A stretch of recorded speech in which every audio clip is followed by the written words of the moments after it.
Perfect for normal, dry, and oily skin. Natural refreshing. Maliliit na ba ang sabon mo? Yung tipong patapon na pero kuwain mo yan at kumuha ka ng pipino. Dito nga sa aking pipino, hinati ko lamang sa gitna. Dahil kakailanganin ko lang din naman kalahati lang. Kumuha ka nga ng pagkakadkadan at dito mo nga ikadkad yung pipino natin kasama ng pinakakatas niyan. Ito nga sa ating pipino ay mataas na nilalaman lalo na rin sa tubig. Panatilihin din talagang hydrated lalo sa ating balat, lalo na rin sa ating muka. At sa natural na dala nito, napakaganda rin kaya nga ito nga ang gagawin natin. Kung sa tingin mo'y okay na nga yung kinadkad mong pipino, kumuha ka ulit na malinis na paglalagyan at yung pagsasalaan. At isala mo nga ito, kuhain mo yung pinakatubig yung katas nito. Bagay na bagay din to para sa normal skin, dry skin at oily skin. Makakatulong din to lalo na sa ating mga pores. Kung yung mukha mo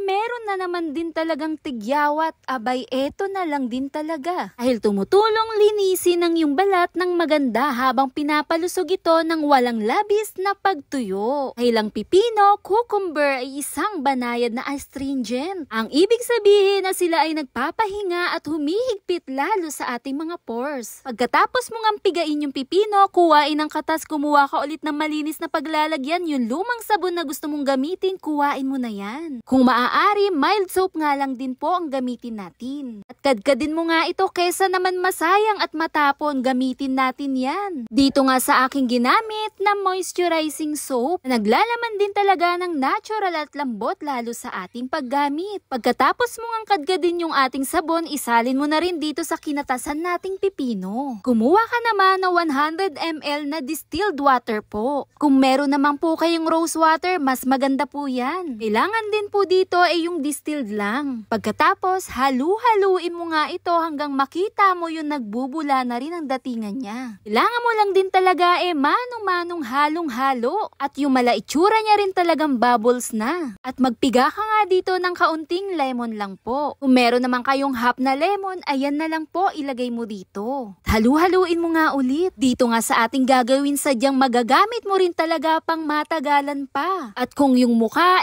napaka-oily skin din talaga. Dahil nga pag sobra din talaga ang oily natin sa mukha, malaking barado rin to para sa mga pores natin. Kaya naman kadalasan nag-aambag sa mga breakout, kaya kung mayroon kang oily skin o acne prone, yung balat, pipino lang din talaga ang magiging bago mong BFF sa yung balat. Ilang pipino sadyang napakaganda niyan para sa ating kutis, lalo sa ating mukha. At pagkatapos nga kumuha ka ng malinis na paglalagyan, yung pwede mo na rin pag-stockan at gamitin mo na yan panghilamos araw-araw at gamitin mo rin yan pwedeng-pwede sa katawan. Dito nga sa ating cucumber facial foam facial wash ay special na ginagawa upang linisin din talaga yung mga dumi. Ibalik sa natural na balance. Nagbibigay ito sa iyong mukha ng maganda, malambot, malinis na pakiramdam pagkatapos ng bawat paggamit. Kaya naman wag ka na magpatumpik-tumpik pa. Gawin mo na rin to araw-araw, pwedeng-pwede mong gamitin to. Yun lang, follow for more. Bye!